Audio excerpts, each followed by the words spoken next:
do you support what Hamas launched on Saturday morning?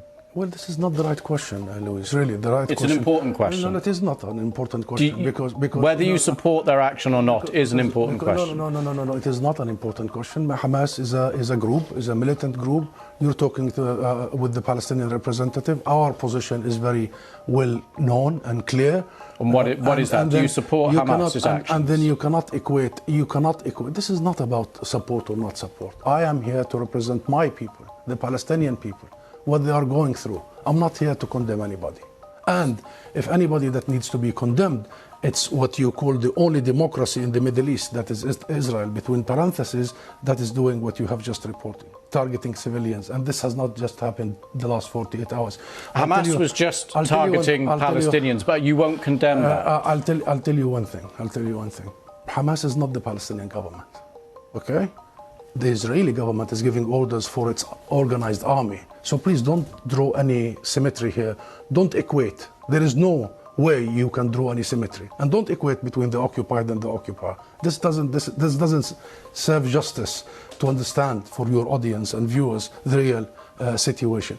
Since Israel's establishment, it has had one military doctrine. When it fights, it goes and fights civilians, kill civilians, so they pressure the fighters. Since 1948, and go back to the record, and this has been repeated in Gaza and will continue to be repeated. So the conversation is not a blame game. I am not in the business of blaming the victim here. The real conversation is how do we stop this vicious, deadly cycle? You just condemned Israel for killing civilians, and you won't condemn Hamas for killing civilians. How many times you have interviewed Israeli officials, Louise? Hundreds of times. Hundreds of times. How many times Israel have committed war crimes right live on your own cameras? Do you start by asking them to condemn themselves? Have you? You don't. You don't. No, I'll answer that question. You don't. You know why I refuse to answer this question? Because I refuse the premise of it. Because at the very heart of it is misrepresentation of the whole thing. Because it's the Palestinians that are always expected to condemn themselves. I mean, come on, this is a political conflict. We have been denied our rights for a long time. So this is the wrong starting point.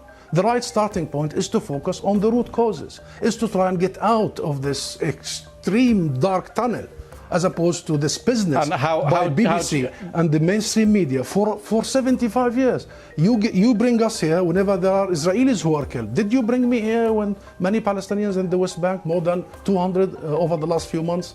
Do you invite me when there is such Israeli provocations in Jerusalem and elsewhere?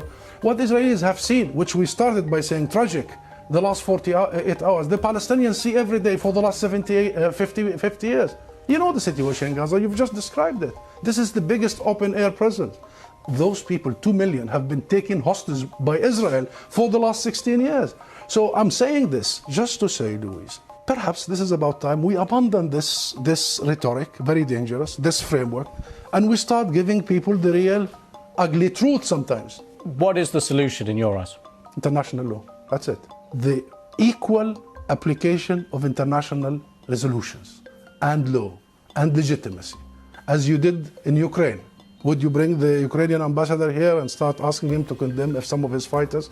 We need to fully and equally apply the rules that were created by the League of Nations after the horrors of the Second World War. We need to make sure that Israel is not the exception. It has been for the last 75 years. We need to make sure that nobody is above the law. Britain is renowned, Louise, for the rule of law. I think that's the solution.